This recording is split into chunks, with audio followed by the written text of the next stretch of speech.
FCPS Superintendent Manny Kalk had a book club at his last post in Portland, Maine, so now that he is in Fayette County, he decided to continue that tradition. The book he's asking community members, faculty, staff, and students to read is called The Smartest Kids in the World by former Time magazine journalist Amanda Ripley. My senior English class read this book and our eyes were opened by her research. Once we saw the things that other countries were doing that made them more successful, we decided to not only analyze that information, but to also take it a step further and make proposals for how to make a positive change here at Dunbar. Superintendent Kalk came to my class on March 2nd to listen in on some of our ideas. Here's a closer look at our meeting with him.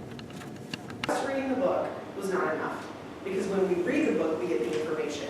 And the information is something that we need to know, surely, but pairing it with the New Britain Student Voice team allowed us to, like I said, be solution-minded. One of my ideas was, for here at Dunbar, we have a system that we use called peer tutoring, and it's where kids can basically, as it sounds, peer tutor a class, and you get a credit for it. But the only problem with that is a lot of the classes, which are only general, which you have the ability to peer tutor in, the kids just don't ask for help nearly as much as they should. Sometimes what happens is that we'll continue to do the same thing because that's what we've always done.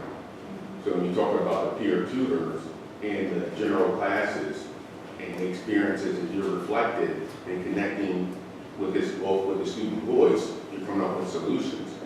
And what you're challenging the organization, if I may, our high school's organization, with your student voice, you're challenging the organization to think differently.